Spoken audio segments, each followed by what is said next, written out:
आज हम बात कर रहे हैं भारत के लाखों ग्रामीण डाक सेवकों की, जिनके लिए एक बहुत बहुत बड़ी खबर है।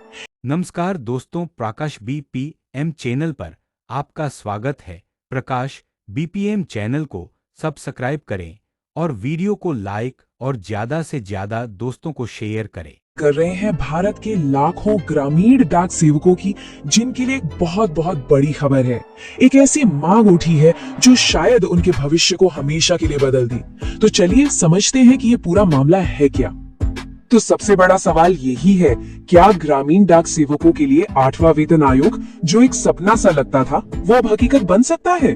ये सवाल आज जीडीएस से जुड़े लाखों परिवारों के मन में गूंज रहा है। और ये रही आज की हेडलाइन। एक बहुत ही पावरफुल सरकार से मान्यता प्राप्त यूनियन ने ऑफिशियली ये मांग रख दी है कि ग्रामीण डाक सेवकों को 8वें वेतन आयोग में शामिल किया जाए। देखिए, ये कोई छोटी मोटी बात नहीं है, ये एक बहुत ही बड़ा संकेत है। तो इस पूरी कहानी को समझने के लिए हमने इसे 5 हिस्सों में बांटा है। सबसे पहले उम्मीद की एक किरण, फिर देखेंगे 7वें वेतन आयोग की मिसाल क्या कहती है, जेसीएम का ये बड़ा कदम क्या है, इससे दांव पर क्या लगा है, और आखिर में आगे की राह क्या होगी। तो चलिए शुरू करते हैं पहले पॉइंट से। आखिर ये उम्मीद की किरण आई कहां से? इस पूरी मुहिम के पीछे एक बहुत बड़ा संगठन है। जानते हैं कौन है ये और ये इतना जरूरी क्यों है? तो ये संगठन है जेसीएम, मतलब जॉइंट कंसल्टेटिव मशीनरी। आसान भाषा में कहें तो ये केंद्र सरकार के कर्मचारियों की एक बहुत बड़ी, सरकार द्वारा मान्यता प्राप्त यूनियन बॉडी है। और इसका मतलब सीधा सा है, जब जेसीएम कुछ कहती है तो सरकार को सुनना पड़ता है। और इस पूरी लड़ाई को जो चेहरा लीड कर रहा है वो है जेसीएम के नेता शिव गोपाल मिश्रा।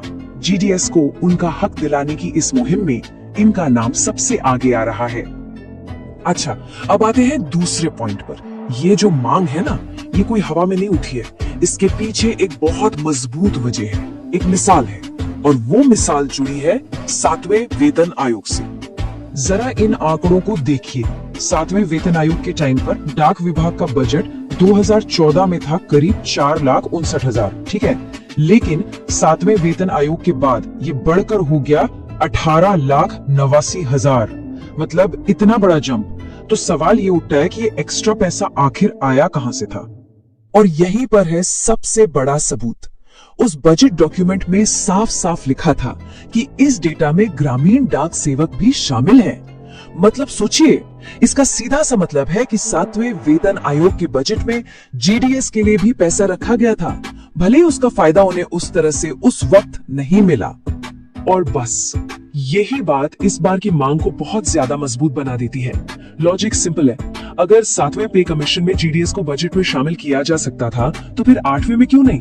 ये जो पिछला रिकॉर्ड है ना, ये अब एक बहुत ही सॉलिड बेस बन गया है।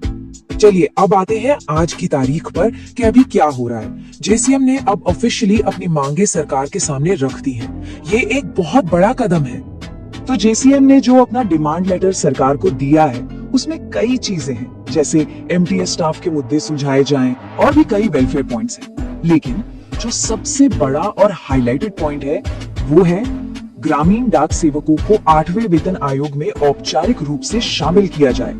अब ये सिर्फ एक बात नहीं, एक ऑफिशियल डिमांड है।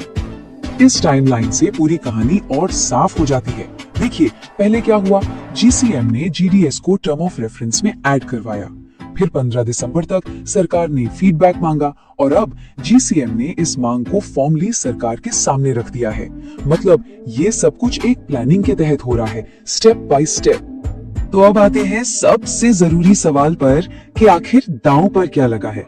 मतलब अगर ये मांग मान ली गई तो एक जीडीएस कर्मचारी की सैलरी पर इसका असर क्या होगा, कितना फर्क पड़ेगा?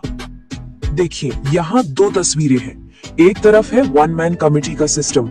अगर वही चलता रहा तो सैलरी में मामूली सी, शायद 2-3 हजार की बढ़ोतरी होगी। लेकिन दूसरी तरफ है 8वां वेतन आयोग। अगर जीडीएस इसमें आ गए तो ये एक जबरदस्त उछाल होगा। सैलरी 26,000 के पार जा सकती है। मतलब फर्क जमीन आसमान का है, सच में। एक अंदाजा लगाया गया है कि एक ब्रांच पोस्टमास्टर यानी बीपीएम की महीने की सैलरी लगभग 27,000 रुपए हो सकती है। जरा सोचिए, 27,000 रुपए, ये वो आंकड़ा है जो किसी भी जीडीएस कर्मचारी और उनके परिवार की पूरी जिंदगी बदल सकता है। और बात सिर्फ बीपीएम्स की नहीं है, जो असिस्टेंट ब्रांच पोस्ट मास्टर्स है यानी एबीपीएम्स, उनकी सैलरी भी बढ़कर करीब करीब 26,000 तक पहुंच सकती है। मतलब इसका फायदा बहुत बड़े लेवल पर हर किसी को होगा। तो अब आगे क्या? आगे की राह कैसी है? देखिए, ये लड़ाई सिर्फ जेसीएम अकेले नहीं लड़ रही है, इसमें और भी कई लोग और कई फैक्टर्स शामिल हो गए हैं। ये एक मल्टी प्रोंग्ड एफर्ट बन चुका है। मतलब एक तरफ जेसीएम ऑफिशियली मांग कर रही है, दूसरी तरफ एआईजीडीएसयू जैसी दूसरी यूनियनें सीधे प्रधानमंत्री को चिट्ठियां लिख रही हैं, और तो और आंध्रा सर्कल के एमएलएज जैसे राजनेता भी अब पॉलिटिकल प्रेशर बना रहे हैं। मतलब हर तरफ से दबाव बनाया जा रहा है। और इन सब का मिला जुला असर क्या हो रहा है? जीडीएस के इस मुद्दे को एक नई रफ्तार, एक नया मोमेंटम मिल गया है। सरकार पर जो प्रेशर अब बन रहा है वो शायद पहले कभी नहीं बना था।